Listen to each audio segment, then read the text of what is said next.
E rickshaw का किराया क्या निर्धारण के लिए ये बातचीत हुई है डीसी जम्मू से? देखिए, जब ये स्मार्ट सिटी आई थी, लोगों की सुविधा के लिए ई रिक्शा आया, हमने वेलकम किया और हमने रूट्स साथ बैठ के हमने रूट्स बनाए ताकि सबका पेट पले। लेकिन ये नहीं है कि ई रिक्शा, मैं सभी नहीं उसमें कहूँगा सभी गलत हैं। मैं ये भी नहीं कहूँगा कि अगर ई रिक्शा लाया गया है तो वो अपनी मनमर्जी से किराया लेगा। अगर काला ऑटो अगर जो पुराना वाला चलता है उसमें डीजल पेट्रोल चलता है, आप देखिए 100 रुपये लीटर पेट्रोल लेने वाला और एक बैटरी के साथ चलने वाला, वो उसका किराया बराबर नहीं हो सकता। हमारी मांगें थी इनका किराया, जैसे जो हमारी परसों मीटिंग हुई, क्योंकि हमारी सहमति से मीटिंग हुई, हमने जो ई रिक्शा के स्टैंड जो हमने 20 से 30 जो आइडेंटिफाई करे हुए वो विद अमन जी हमारे साथ थे और टीम जो डीसी मैम की, हमने सारा वो पैरामीटर्स हमने उनको दिए हैं। स्टैंड भी मिलने चाहिए इनको, क्योंकि ई रिक्शा जो है वो लोगों की सुविधा के लिए आया है, हम उसको इग्नोर। खंबा में एक एक्सीडेंट हुआ, वहाँ 2 लोगों की जान चली गई। मुझे बताइए कौन सी गाड़ी ऐसी है जो बिना लाइसेंस के चलाने की इजाज़त सरकार देती है? और हमने हमारी 3 उसमें मांगे थी। अगर इनको रूट्स दिए गए हैं, डिस्प्ले होने चाहिए। आप देखिए मेटाडोर अगर गांधीनगर जाती है उस पर लिखा होता है गांधीनगर, त्रिकुटा नगर, शास्त्री नगर, तालाब तिल्लो, सभी उसी तरह इनके जोन बनेंगे और उसी जोन में ये चलेंगे। मगर ये जो राजनीति हो रही है, एडिशन डीसी साहब और डीसी मैम ने वो मीटिंग, हमारी लास्ट जो हमारी मीटिंग थी वो परसों थी और उसमें बहुत सारे फैसले जो हम चाहते थे। देखिए, ई रिक्शा बेचने वालों ने तो ई रिक्शा जिसने ख़रीदा उसको कहा आप जाइए जहाँ मर्जी चलाइए, और आपने वो जो लोग सेल्फ स्टाइल प्रेसिडेंट बनने की कोशिश कर रहे हैं उनके मुंह से भी मैंने सुना मीडिया में कि आप जाइए जहाँ मर्जी चलाइए। जनाब, ये 80 रूट्स हैं और 30 के करीब जो स्टैंड, 20 से 30 जो हमारे पास स्टैंड बन के आए हुए हैं, एक्सरसाइज करके आए हुए हैं और विद मैप हमने वो सरकार को दिए हैं। क्योंकि परसों जो मीटिंग थी वो लास्ट हमारी जम्मू कश्मीर में पिछले कुछ समय से अगर हम कहें ट्रांसपोर्ट के क्षेत्र में क्रांति आई है, उस क्रांति का नाम ई रिक्शा दिया गया है। मेट्रोपॉलिटन सिटीज़ में हमने ई रिक्शा देखा है, मुंबई में, महाराष्ट्र में, दिल्ली में, और जम्मू कश्मीर में जब इसकी दस्तक होती है तो कहीं ना कहीं जो विभिन्न ट्रांसपोर्ट अदारे हैं वो भी विरोध करते हैं कि देखिए कामकाज पर काफ़ी ज़्यादा असर होगा। लेकिन डीसी जम्मू के साथ मुलाकात करते हैं विजय जी और कहते हैं कि हम सबको साथ चलना है और मुलाकात में किन किन बातों पर चर्चा हुई है इन्हीं से जानेंगे। और एक विवाद जो है वो नया विवाद जो है जन्म ले रहा है चुनावों को लेकर। विजय जी, क्या लगता है कि इस समय जो एक विवादित यहाँ पर स्थिति जो है बनी हुई है जम्मू कश्मीर में, ई रिक्शा चालक कहते हैं कि कभी ऑटो चालक जो है उनका विरोध करते हैं, कभी मेटाडोर चालक, कैसे सुलझाएंगे ये समस्या? धन्यवाद मैम आपके चैनल का। देखिए, 17 को जो हमने पिछली बार कॉल दी थी और मुख्य हमारी तकरीबन 5 मांगें थी, बड़ी मांगें जो थी, और उसी में एक मांग थी हमारी ई रिक्शा। तो जैसा मैंने सर्च किया बाकी स्टेटों में, वैसा हमारी स्टेट में वो नहीं हुआ था। क्योंकि आप देखिए ये मेरे पास तकरीबन 80 के करीब रूट्स हैं। अब आप देखिए 1 साल हो गया मुझे लगता है जम्मू में ई रिक्शा ने कदम रखा था 1 साल पहले, और बढ़ता बढ़ता ये आप देखिए बहुत तादाद में बढ़ गया। तो मैं जैसे आपको बताना चाहूँगा, क्योंकि कुछ ऐसी चीज़ें हैं वो यहाँ नहीं हुई।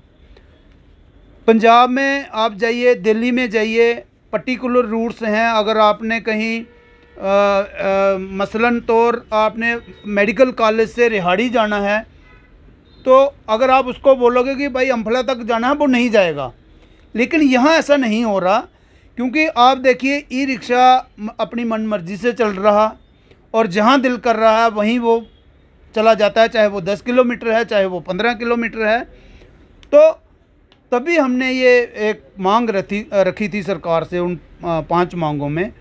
तो तब हमने फैसला किया था कि जब तक हमारी 5 मांगें नहीं मानी जाएंगी तो हमारा जो चक्का जाम पूरे ऑल जे&के ट्रांसपोर्ट वेलफेयर ने जो कॉल दी थी, मगर उसी दौरान अमन जी ने, क्योंकि हम ई रिक्शा के तो खिलाफ थे नहीं, पॉलिसी के ख़िलाफ़ थे हम।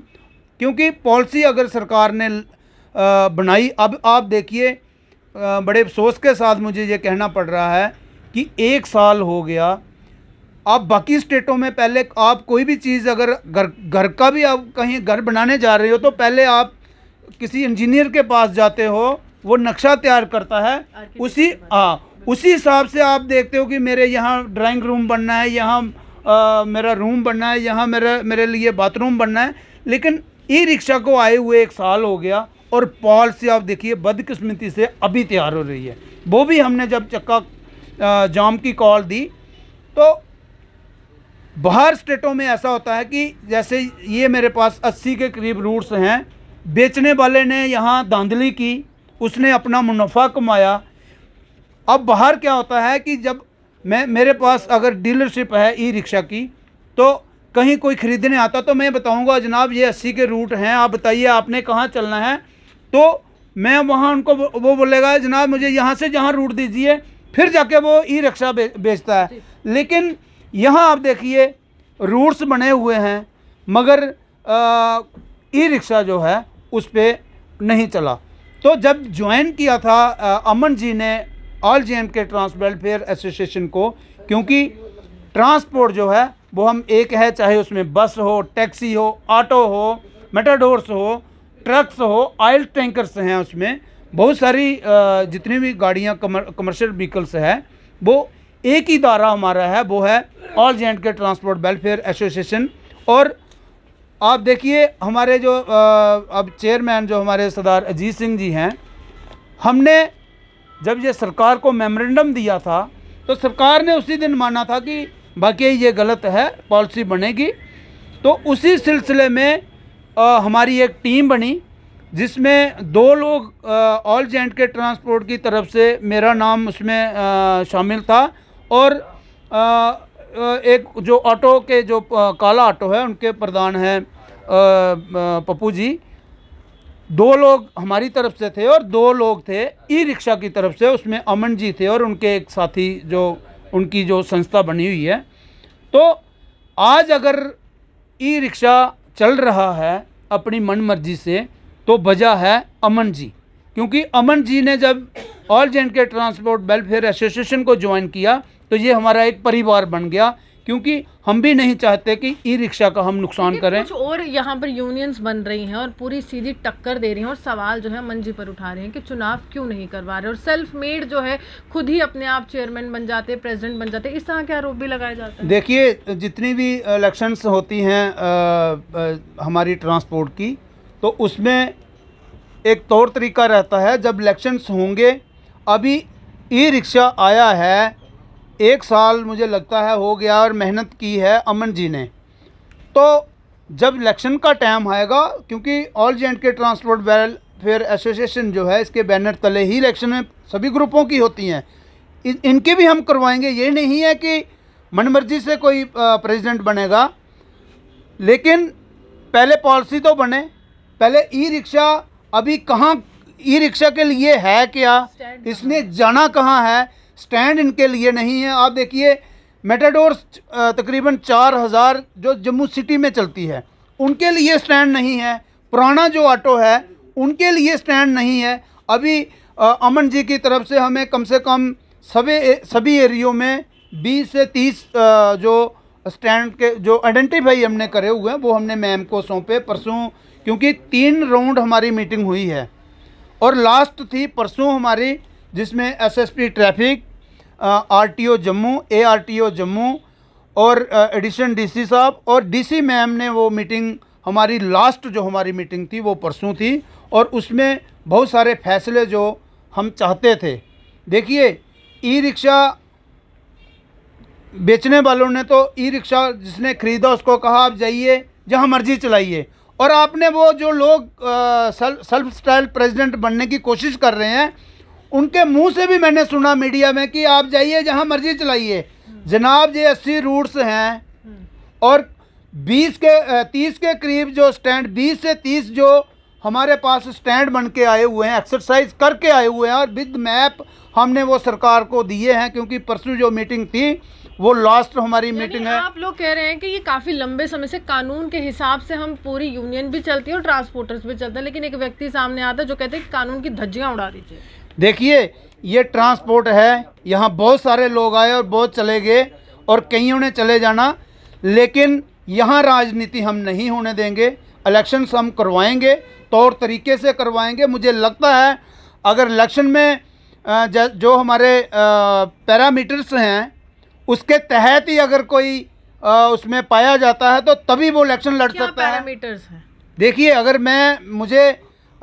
मैंने अगर कहीं इलेक्शन लड़नी है, मेरे पास मेरे नाम की गाड़ी चाहिए, अगर आप मेरी आवाज़ सुन के बाद में गाड़ी खरीदोगे तो आपकी तो बात बनेगी नहीं। क्योंकि अगर मुझे कहीं हमारे ट्रांसपोर्ट में इलेक्शंस लड़नी है, एक तो आपका करैक्टर साफ सुथरा होना चाहिए और आप पिछले कई सालों से जैसे हमारी ट्रांसपोर्ट चलती है, मेटाडोर में अगर कोई प्रधान बनता है तो जैसे मुझे इस सिस्टम में 30 साल हो गया। पहले अगर मेरे नीचे किसी ने काम किया हो, अगर उसको नॉलेज होगी, क्योंकि ये बहुत बड़ी जिम्मेवारी होती है, ट्रांसपोर्ट सिस्टम बहुत बड़ा होता है, लोगों की रोजी रोटी के मसले होते हैं, सरकार के साथ डायरेक्ट हमारी लड़ाई झगड़े आपने देखा होते हैं। अगर आपको नॉलेज ही नहीं है, अगर आपने कहीं जैसा किराया इनका नहीं बना, आप मुझे बताइए गौरव जी को क्या नॉलेज है उसमें। अगर मुझे किराया बनाना है, मेरे पास 20 से 25 पैरामीटर्स जिसको हम कॉस्ट ऑफ ऑपरेशन बोलते हैं, किराया जब बनाना है तो पहले मुझे खुद नॉलेज होना चाहिए, मेरा ये कॉस्ट ऑफ ऑपरेशन इस ढंग से इतने % बनता है, तभी जाके मैं सरकार से मांग करूंगा। नॉलेज मुझे है ही नहीं, चला हूं मैं राजनीति करने इसमें, क्योंकि इसमें मैं साफ लफ्ज़ों में ये कहूँगा कि जब हम इलेक्शन करवाएंगे, सारे पैरामीटर्स हम देखते हैं जो हमारा, क्योंकि यूनियन की तरफ से एक इलेक्शन कमिश्नर बनाया जाता है और उसके द्वारा, इलेक्शन कमिश्नर के द्वारा जो उनकी उसमें पॉइंट्स होते हैं, चाहे वो करैक्टर उसका ठीक है, चाहे वो गाड़ी का मालिक है नहीं है, फॉर्म तो भरा जाता है लेकिन लास्ट में वो रिजेक्ट हो जाते हैं, कहीं ना कहीं वो उसमें नहीं पाए जाते, जो पाए जाते हैं वही इलेक्शन लड़ते हैं। तो जब इलेक्शन का टाइम आएगा, अभी तो हमारी पॉलिसी बन रही है, अभी तो ई रिक्शा को कहाँ जाना है, कैसे चलना है, वो सिस्टम हम बना रहे हैं। सवाल ये भी उठाते हैं लोग कि देखिए मेटाडोर्स का जो है किराया निर्धारित किया गया है कि इतने किलोमीटर पे इतना किराया जो है वो लेना है। ई रिक्शा का किराया क्या निर्धारण के लिए ये बातचीत हुई है डीसी जम्मू से? देखिए जब ये स्मार्ट सिटी आई थी, लोगों की सुविधा के लिए ई रिक्शा आया, हमने वेलकम किया और हमने रूट्स साथ बैठ के हमने रूट्स बनाए ताकि सबका पेट पले। लेकिन ये नहीं है कि ई रिक्शा, मैं सभी नहीं उसमें कहूँगा सभी गलत हैं। मैं ये भी नहीं कहूँगा कि अगर ई रिक्शा लाया गया है तो वो अपनी मनमर्जी से किराया लेगा। अगर काला ऑटो अगर जो पुराना वाला चलता है उसमें डीजल पेट्रोल चलता है, आप देखिए 100 रुपये लीटर पेट्रोल लेने वाला और एक बैटरी के साथ चलने वाला, वो उसका किराया बराबर नहीं हो सकता। हमारी मांगें थी इनका किराया, जैसे जो हमारी परसों मीटिंग हुई, क्योंकि हमारी सहमति से मीटिंग हुई, हमने जो ई रिक्शा के स्टैंड जो हमने 20 से 30 जो आइडेंटिफाई करे हुए वो विद अमन जी हमारे साथ थे और टीम जो डीसी मैम की, हमने सारा वो पैरामीटर्स हमने उनको दिए हैं।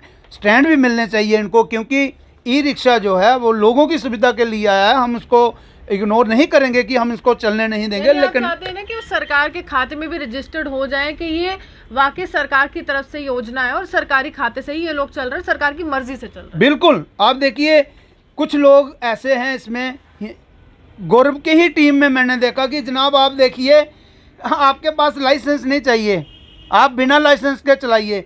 जनाब ये जो आज तक आप पे गौज नहीं गिरी, तो जैसा मैंने कहा वो अमन जी ने जब हमें ज्वाइन किया था ऑल एंड के ट्रांसपोर्ट वेलफेयर एसोसिएशन ने, क्योंकि सरदार अजीत सिंह जी की अध्यक्षता में अमन जी ने वो हमारी टीम को ज्वाइन किया था, तो तब से हमने वो अपना रवैया ढीला रखा। क्योंकि अगर कहीं ई रिक्शा के आपने देखा कई जगह, आप सांबा में एक एक्सीडेंट हुआ, वहाँ 2 लोगों की जान चली गई। मुझे बताइए कौन सी गाड़ी ऐसी है जो बिना लाइसेंस के चलाने की इजाज़त सरकार देती है? और हमने हमारी 3 उसमें मांगे थी, अगर इनको रूट्स दिए गए हैं, डिस्प्ले होने चाहिए। आप देखिए मेटाडोर अगर गांधीनगर जाती है उस पर लिखा होता है गांधीनगर, त्रिकुटा नगर, शास्त्री नगर, तालाब तिल्लो, सभी उसी तरह इनके जोन बनेंगे और उसी जोन में ये चलेंगे। मगर ये जो राजनीति हो रही है, मैं फिर एक बार कहूँगा कि हम नहीं होने देंगे। जब इलेक्शन का टाइम आएगा तो हम मिल बैठ के इलेक्शन भी करवाएंगे और जीत के जो प्रेसिडेंट आएगा वो हमारे साथ काम करेगा। देखिए, जनता की सुविधा के लिए इस तरह की योजना लाई गई स्मार्ट सिटी प्रोजेक्ट में, लेकिन सुविधा के साथ साथ यहाँ पर राजनीति बहुत हो रही है चुनावों को लेकर। और अहम सवाल ये है कि जब ई रिक्शा चालक जो है वो खुद ही चाहते हैं कि एक पॉलिसी का निर्माण हो और पूरी तरह से व्यवस्था इस प्रकार चलाई जाए कि सरकार के साथ सीधी बातचीत हो और ये ना कहा जाए कि देखिए ये लोग जो है बाहर से आ गए हैं और हमारे कामकाज को काफ़ी ज़्यादा नुकसान पहुँचा रहे हैं। तो ट्रांसपोर्ट यूनियन जो है इनके साथ है, विजय जी साथ हैं, और देखना ये होगा कि किस तरह से डीसी जम्मू जो है अपनी तमाम की गई बातों पर खरी उतरती हैं। आप यूँ हमारे साथ बने रहिए, देखते विश्व जम्मू सुहान की।